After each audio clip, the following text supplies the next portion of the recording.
राम। यह प्रवचन परम श्रद्धेय स्वामी जी श्री राम सुखदास जी महाराज द्वारा दिनांक 6 नवंबर सन 1991 को सींथल में हुआ। राम।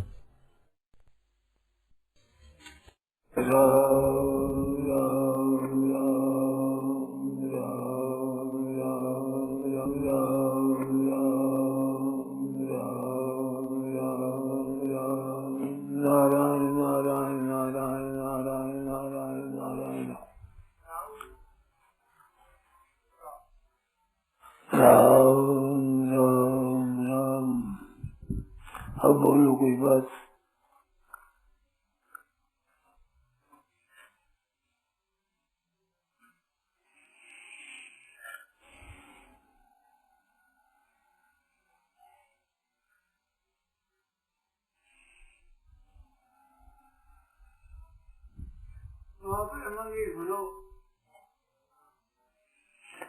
बहुत वर्ष पहले योग वशिष्ठ पढ़ा था,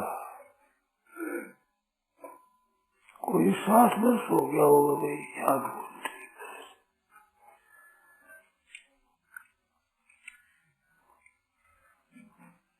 तो उसमें आया है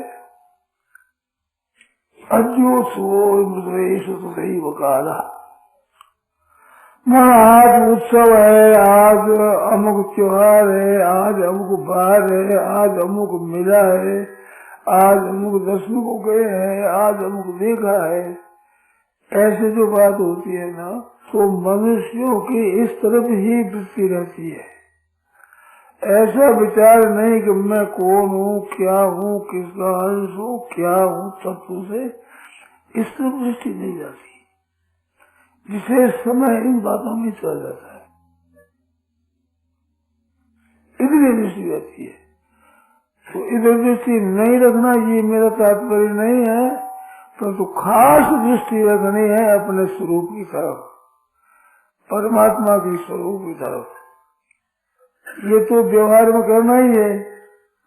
जैसे अब दिवाली आ गई, तो कल दिवाली थी, आज दिवाली का राम राम है। राम राम एक दिन जाकर मिलते हैं, तो ये मिलना जुलना बहुत ठीक है, राम राम आ गया। परंतु इसमें ही लग जाना, केवल त्योहार में लग जाना है और परमात्मा तत्व को भूल जाना है, ये गलती है। तो ये बात आई वहाँ योग वशिष्ठ में। आज उत्सव आ गया, त्योहार आ गया, बहावी आ गया, दिवाली आ गई, अक्षय तृतीया आ गई, आज अमुक तिथि आ गई, आज सोमवार आ गया, आज संत आ गए, आज वो अनुभव आदमी आ गया, आज अनुभव लड़का पैदा हो गया, आज अनुभव का ब्याह हो गया, आज अनुभव का गोना हो गया, अब ऐसा हो गया, अभी बच्ची के बच्चा हो गया, उसके हो गया। तो इस तरह भी इस तरह विचार होते हैं, तो तुम क्या हो, कहाँ से आए हो, कहाँ जाना और क्या करना है, इसको भुला दिया। पूरा ऊपर ऊपर की बातों में रह गया। तो ऊपर की बात है, ये भी करनी पड़ी, अपनी जगह करनी है। स्थूल शरीर की प्रधानता को देकर और सूक्ष्म और कारण शरीरों की बात भी भूल गए। कारण शरीरों की बात ही, शरीरों से अतीत जो परमात्मा तत्व है, उस तत्व को जानना खास काम था ये मनुष्य शरीर का।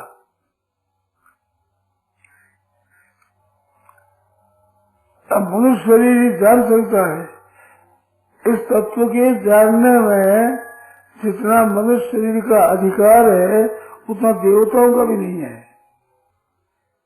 देवता ऊंचे हैं, हमारे शरीर है, ये गंदे शरीर है। पृथ्वी तत्व की प्रधानता है और गंदगी पैदा होती है, गंदगी चीजें इकट्ठी हुई है। हार है, मांस है, खून है, मज्जा है, क्या है, चमड़ा है, ये इकट्ठी हुई है। और भीतर आंतें भरी है, जिनमें मलमूत्र पैदा होता है। इसे बढ़िया भोजन दे दो, मल बना देगी ये मशीन। और बढ़िया गंगा जल, जमुना का जल, महान पवित्र जल दे दो, पेशाब बना देगी। तो अशुद्ध बनाने की अशुद्ध फैक्ट्री है मजे ने इसमें थोड़े पर भी चीज कोई बढ़िया सुगंधदार पवित्र निर्मल नहीं है, सब भी ऐसी ऐसी चीजें हैं। अब इसकी ही प्रधानता लेकर काम करते हैं, शरीर को ठीक रखना, शरीर को ठीक रखना, ठीक रख सकोगे नहीं। इस शरीर के भरोसे रह करके परमात्मा तत्व से वंचित रह जाना बहुत बड़ी गलती की बात है। तो ये सब काम करना है, परंतु इसमें उलझ जाना नहीं है। पूरा इसमें उलझ गए तो बहुत बड़ी भारी हानि होगी। ये मनुष्य शरीर है, इसके लिए देवता भी नहीं है, और वो शरीर क्या होगा बेचारा? पशु है, पक्षी है, वृक्ष है, लता है, दूब है, पहाड़ है, ये सब प्राणी है, ये सब जीव है, ये शरीरधारी है। स्थावर और जंगम में वृक्ष है, ये शरीरधारी है, ये स्थिर रहने वाला, एक जगह रहने वाला है। मनुष्य पशु पक्षी ये जंगम है, चलने फिरने वाला है, पर जीव ये है, जीव ये है। पृथ्वी में देवताओं का दर्जा बड़ा ऊंचा है, हमारे पृथ्वी प्रधान है, गंदगी है, देवताओं का तेजस्वी प्रधान है, जैसे सूर्य है, चंद्रमा है, अग्नि है, बिजली है, ये जो है तेज, उस तेजस्वी तो प्रधान में शरीर है। अपने सूर्य देखने वाले में सोना है, हीरा है, रत्न है, ये तेजस तत्व है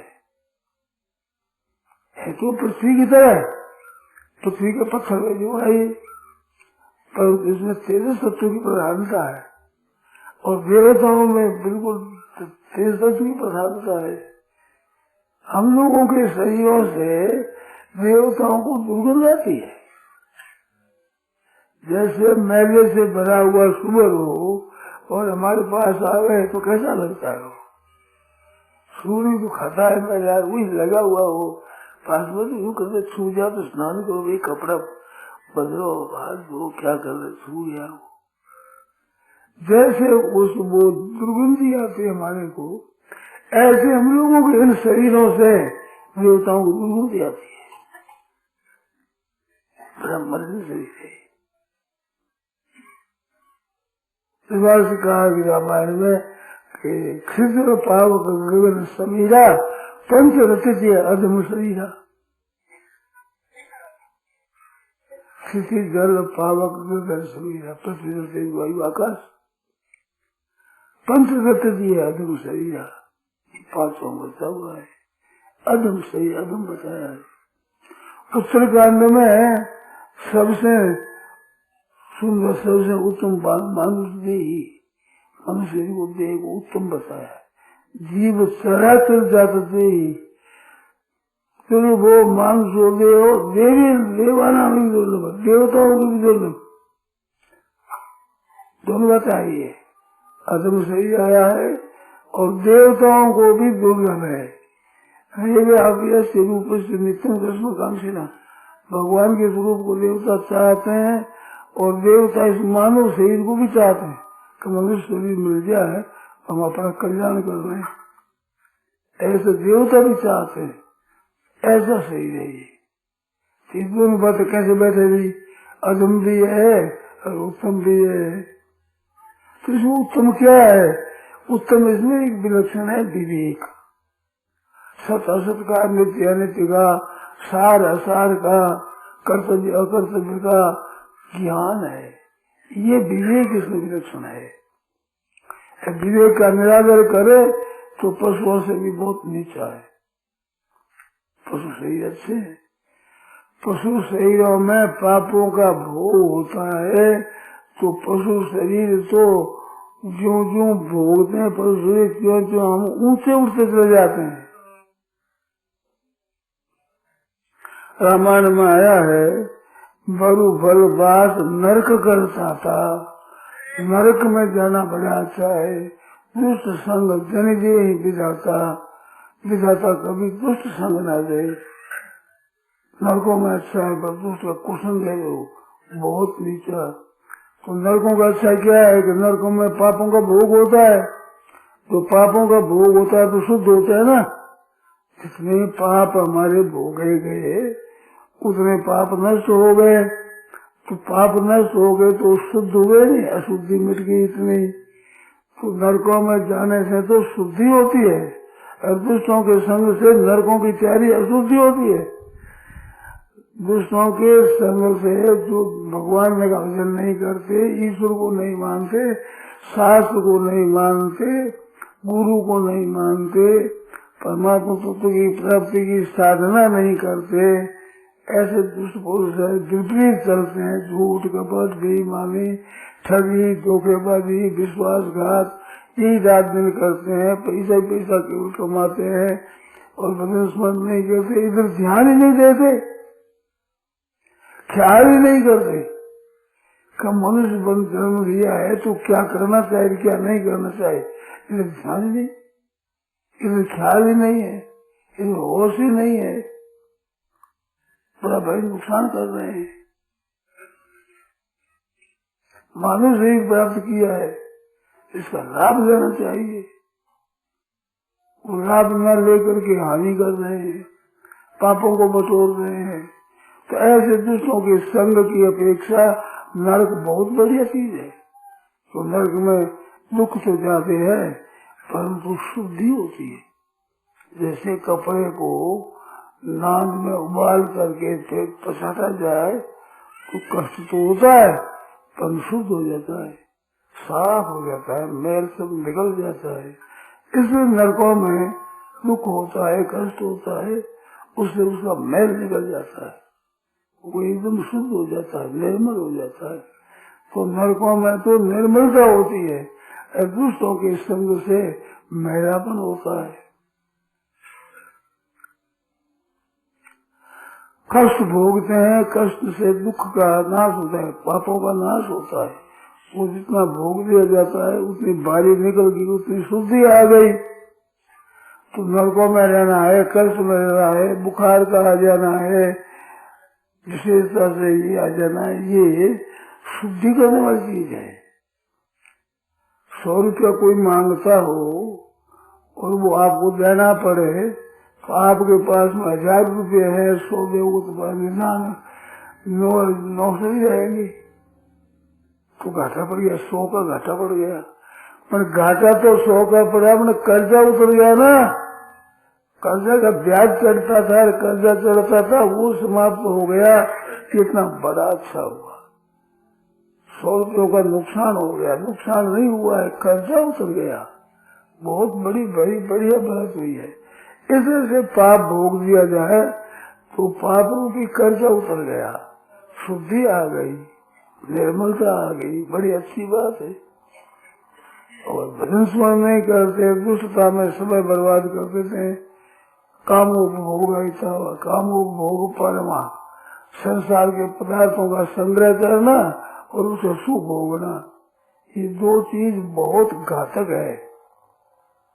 संग्रह में रात दिन लगे रहे, झूठ, कपट, बेईमानी, ठगी, धोखेबाजी, विश्वासघात, कहते गए महाराज आजकल सच्चाई से काम नहीं चलता, और सच्चाई से काम नहीं चलता अपन, इसका नतीजा क्या होगा?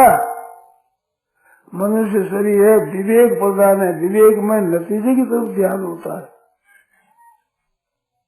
इसका परिणाम क्या होगा? परिणाम की तरफ न सोच करके केवल रुपया कमाने में भोगने में लगे हो। सोचो तो सही, किधर जा रहे हो, रास्ता किधर जा रहा है, आप जा रहे हो किधर, वो कब सोचोगे, इसका विचार नहीं है।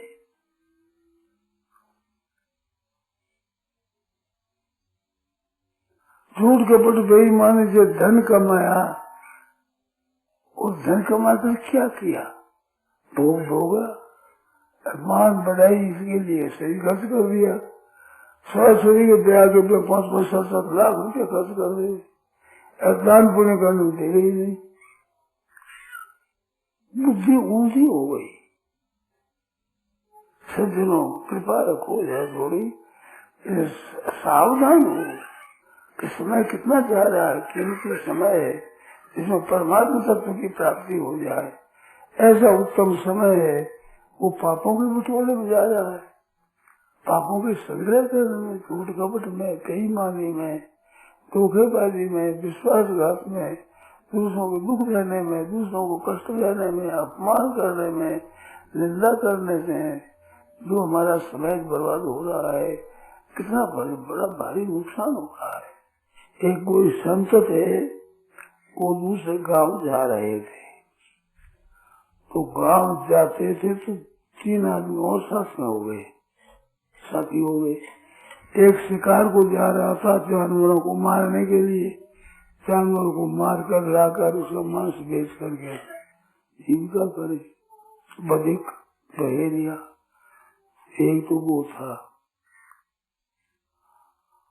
और एक संत थे, एक राजपुत्र था, राजकुमार वहाँ के गांव का मालिक का उसका लड़का पुत्र था, वो भी शिकार के लिए जा रहा था।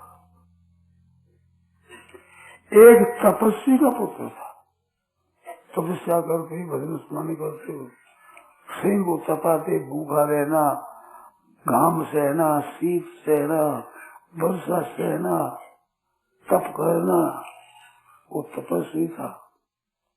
4 आदमी हो गए, एक तपस्वी, एक बहेलिया जीव घातक, एक राजपुत्र, एक संत, 7 हो गए। रास्ते में 7 होते चलते चलते प्यास लगी तो भाभी क्या करे, प्यास लगी जल में, जल तो यहाँ आने रास्ते में एक संत की कुटिया थी, वो दिखाई दी, उसको पहुंचे भी संतों को वहाँ पानी पी रहे, संतों को जल देता तो उसका तो मन जा रहे थे, वो देता ही है, वहाँ पिया ही करते हैं, हर एक आदमी वो पिया ही करते, कभी जल पी लो, कुछ नहीं तो जल पी लो। कोई जल पीने को गए तो जल पिया और नमस्कार किया तो आशीर्वाद दिया, वहाँ रहने वाले संत ने आशीर्वाद दिया। तो राजपुत्र चिरंजीव, राजपुत्र तुम तो जीते रहो। और वो तपस्वी था, ऋषि पुत्र कहते बेटा तुम मत जियो, तुम मर जाओ। राजपुत्र चिरंजीव, माँ जीवा ऋषि पुत्र का, संत महात्मा से होगा जीव हुआ मरवा साधु, तुम जीवो चाहे मरो। और ब्याज माँ जीव माँ मरे, ब्याज ना जीवे ना मरे, न जीने का क्या न मरने का, न जियो न मरो। तो उन्होंने पूछा कि महाराज संत तो समदर्शी होते हैं, सबके ऊपर एक कृपा करते हैं, आप आशीर्वाद नहीं क्या करें कर दिया, आशीर्वाद भी एक समान नहीं दे सके, वो जीते रहो कल्याण हो जाए कुछ हो जाए, आशीर्वाद भी क्या तरह का दिया। तो संतों ने कहा मैं वो संतों की बात कहूँ, मैं संतों की सुनी हुई है, संतों की पूरी पूरी है, उसी की हुई वही बात मैंने कही है।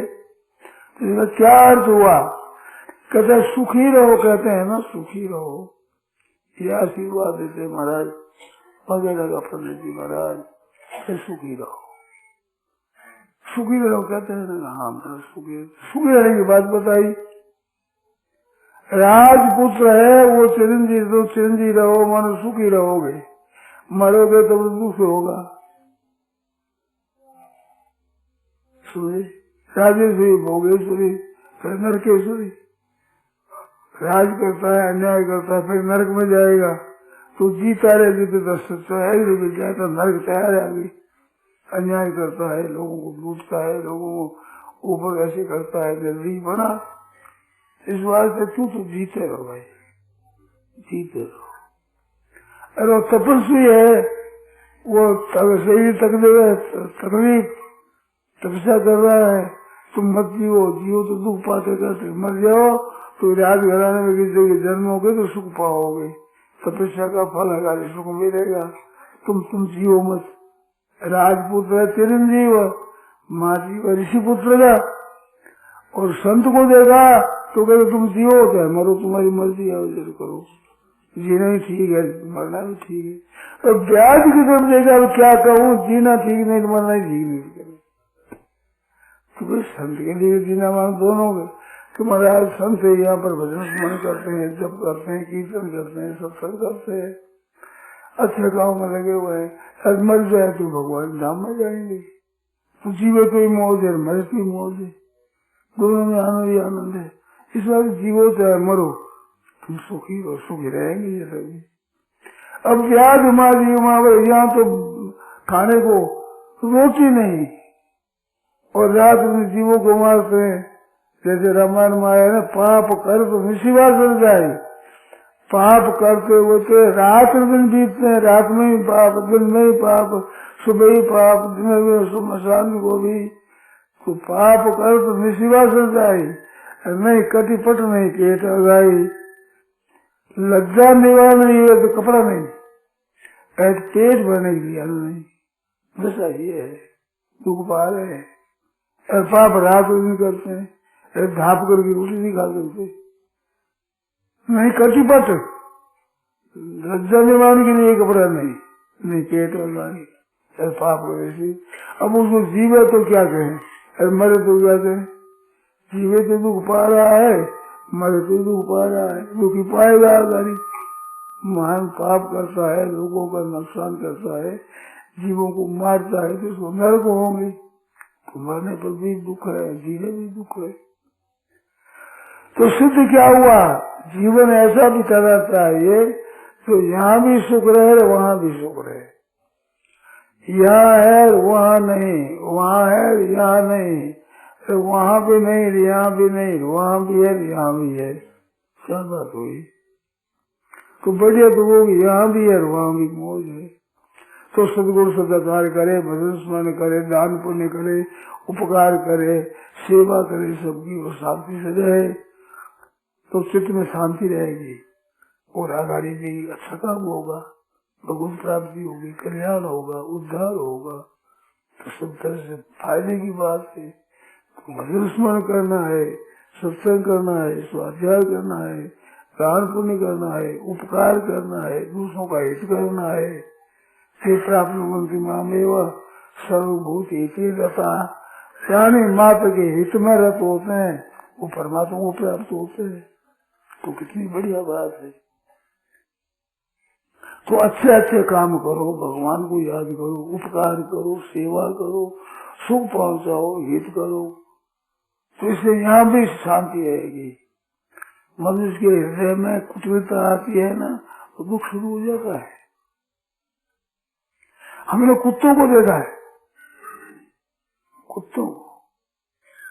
कुत्ते होते हैं, गली में जाते हैं तो कई कुत्ते होते हैं सोते रहते हैं, आंखों वाले में सो जाते हैं, सोते रहते हैं आराम से, आदमी आते जाते रहते हैं। और कोई कुत्ता भूखता है, भूसता है, वो आए तो भूसता है, भाव भाव करके नदी जाता है, फिर भाग दूर चला जाता है, फिर आता है, उसकी खर्चों बच जाती है, दुख पाता है। क्यों पाता है दुख, क्यों भोगता है, उसको दुख देने के लिए विचार होता है। तो जहाँ दूसरे को दुख देने का विचार हुआ, वही दुख शुरू हो ही गया उसको। वो शांति से सो नहीं सकता, बैठ नहीं सकता, ठहर नहीं सकता, खड़ा नहीं रह सकता। दूसरों के पास में आता है, फिर भागता है, फिर पास में आता है, फिर भागता है। अब बोलो, कुत्ता हो गया तो स्वभाव बिगड़ा हुआ तो दुख पाता है, और कुत्ता हो गया और स्वभाव सुधरा है तो सुख पाता है। तो मनुष्य शरीर में आकर स्वभाव सुख बनाओ, ये अपने हाथ की बात, धन कमाना हाथ की बात नहीं है। पाप कर मुसीबत से जाए, रात दिन पाप करते हैं, और लज्जा निवारण के लिए कपड़ा नहीं, पेट पूर्ति के लिए अन्न नहीं, ये वैसा होती है। तो भाई अच्छे काम में लगो, उत्तम काम में लगो, जिनमें लोग और परलोक सब सुधर जाए। अपने अपने हाथ है, मन शांति स्वाद, हाँ तो भाई अपने अपने हाथ है, अपने हाथ की बात है। धन कमा कर कितना कर लोगे, गरीब आदमी है, लाख रुपए एक साथ में गिरने को नहीं मिले, देखने को नहीं मिले, समझे। लाख नाम ओरिजिनल नहीं सकते, ओरिजिनल रहेगी तो नाम 1 रुपये से रहेगा नहीं, लाख रुपये कोटी एक साथ चलेगी नहीं। परंतु यार है उनको तो करते इकट्ठा, साथ में चलते वो धन कमाते ही नहीं, तो नतीजा क्या होगा और वो किसको भोगना पड़ेगा? अवसान होना चाहिए ना। ऐसे शरीर बर्बाद कर दोगे तो दशा क्या हो गई, अंत में क्या होगा, कहाँ जाओगे? तो तुलसी स्वयं चतुर है जो राम भजन लोरे, चतुर होशियार समझदार वही है जो भगवान के भजन में लगा हुआ है, उसमें लीन हुआ है, वो चतुर है, होशियार है, समझदार है, विवेकी है, अच्छा है। पर धन पर मन हरण को बेचा भी परवीन, दूसरे का धन हरने में, दूसरे का मन हरने में बेचा भी बड़ी होशियार होती है। खर्च करने में कोड़ी और पैसा कमाने सैकड़ों हजार रुपया कमा लेती है, मन को भी खींच लेती है, शरीर को धन को ही खींच लेती है। तो दूसरों के मन को खींच लिया, दूसरे धन को खींच लिया, इसमें बड़ी बात हो गई तो ज्यादा से ज्यादा क्या है कि बेचा का दर्जा हो जाएगा। तो बेचा का दर्जा पाने के लिए मानव शरीर है, पर धन पर मन हरण को बेचा भी परवीन, वो भी बड़ी होशियार होती है। वही अगर काम किया तो बहुत नुकसान कर दिया ना, तो अपना तो काम ठीक होना चाहिए ना। बेचा का हमारा थोड़ा ही अपना करना है, अपने तो भगवान का भजन करना है। यहाँ भी है वहाँ भी है, जीव हमारा जीव तो ही भजन स्मरण करे, उपकार करे, हित करे, सेवा करे, दुनिया को सुख पहुँचावे, तो सुख पहुँचाने वाला सुखी रहता है, और दुख पहुँचाने वाला दुखी रहता है। तो यहाँ भी ठीक है और मर के जाएगा तो भी ठीक है। तो जीव हुआ हमारे वो साधु, फिर से फल भेजे चलेगी, चार हो गई। परंतु 4 तरह का आशीर्वाद मिला, इसमें तत्व बताया कि एक तो यहाँ है वहाँ नहीं है, मतलब लोक में नहीं है, एक यहाँ है वहाँ नहीं है, एक यहाँ नहीं है वहाँ है, एक ऐसा कि यहाँ भी है वहाँ भी है, और एक ऐसा वहाँ भी नहीं यहाँ भी नहीं। तो दोनों लोगों को भ्रष्ट कर लेना बहुत दुख की बात है। तो जो झूठ कपट बेईमानी ठगी धोखेबाजी करते हैं, यहाँ भी शांति नहीं मिलती। रात्रि को सुखपूर्वक नींद नहीं ले सकते, फोन लगे थे दोनों कानों की तरफ, हेलो हेलो गए, नींद नहीं ले सकते, आराम नहीं ले सकते, वक्त पर रोटी नहीं खा सकते, वक्त पर सो नहीं सकते, पैसा लग गया है। अब उनको समझाओ कौन, कैसे समझाओ? स्वयं तो सोचते नहीं, शास्त्रों की संतों की जो असली वास्तव उद्धार की बात है वो सुनते नहीं, सोचते नहीं, मानते नहीं, इसे ख्याल नहीं करते, ख्याल नहीं करते, नहीं कहते हैं कि सत्संग करने वाला बर्बाद कर रहे हैं। हमारे उस मिले थे 5-7 आदमी आए इकट्ठे, वो कहा कि तुम जो नाम का प्रचार करते हो तुम्हारे से हम हिसाब पूछेंगे, क्यों लोगों को समय बर्बाद करते हो,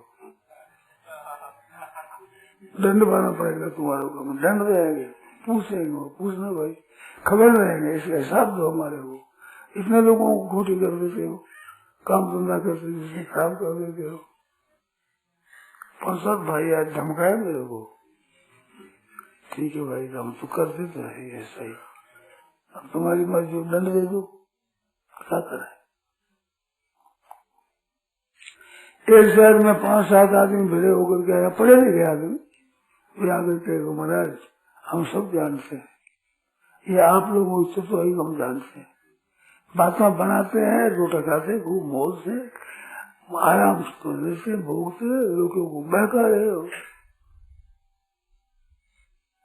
भाई कैसे कैसे कैसे हम सब जानते हैं, हमने उपनिषद पढ़े हैं, भागवत पढ़ा है, हमने पुराण पढ़े हैं, सभी बातें पढ़ी है। ये साधु एक तो और एक ही ब्राह्मण, ये बहुत अत्याचार करते हैं, लोगों को बुलावा देते हैं कि तुम्हारे भाग में नहीं लिखा है, गरीबों का तिरस्कार करते हैं और आप पैसा कमाते हैं, आप चूसते हैं, खूब मौज करते हैं, गरीबों को धोखा देते हैं। समझे, ऐसा ही हुआ है, हम जानते हैं सब। सुखदेव जी ने राजा परीक्षित को कथा सुनाई, किसी गरीब को सुनाई। वैशंपायन ने जन्मे को सुनाई राजा को, राजा को कथा सुनाते जाते। ऐसा मतलब कि ठेक अपने कब्जे में कर दो, इधर धनवाद आदमी और इधर राजा महाराजा और इधर ब्राह्मण साधु, ये मिल करके दुनिया का नुकसान कर दिया।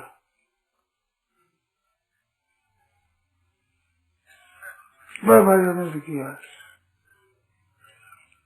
ऐसी 2-4 बातें सुनाई। अब वैशंपायन ने सुनाया था तो किसी जन्मे को सुनाया, किसी गरीब की झोपड़ी में जाकर सुनाई कथा। उपनिषदों में आता है तो महाराज जनक ने यज्ञ किया, याज्ञवल्क्य के ऋषि आए, याज्ञवल्क्य ऋषि ने बात बताई, वे गुरु बने, तो राजाओं के गुरु बनते, ये ब्राह्मण और साधु, ये दोनों ने दुनिया का बड़ा भारी नुकसान कर दिया, बड़ा हित कर दिया। मैंने कहा मुझे सुनो, बात सुनो, बात के सुना, सब जानते हैं। मैं यहाँ तक कह दिया कि मैं बात कहता हूँ वो सुनो, आपको पाप नहीं लगेगा। मेरी बात सुन लो, आपके कोई नुकसान नहीं होगा, पाप नहीं लगेगा, सुनते लो। क्या सुना, हम सब जानते हैं। उठ चले गए, सुनी नहीं बात नहीं। ये हमारी बीती बात है, अब क्या करें बताओ।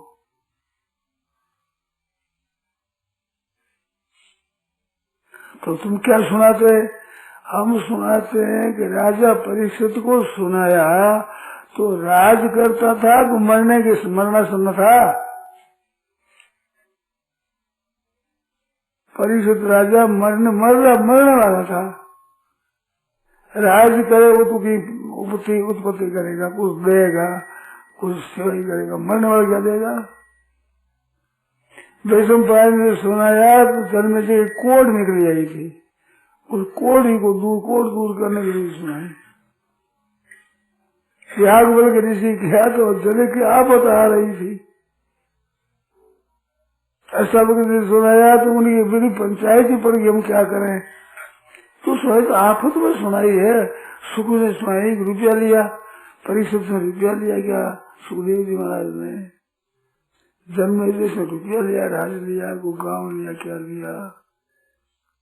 ये मेरे कहने के मन में आई तो आप जो कहते हो मैं बात बताऊं, मेरी सुनोगे नहीं। हम सब जानते हैं, हमारे पढ़ी हुई है, सब कथाएं पढ़ी हुई, हम जानते हैं।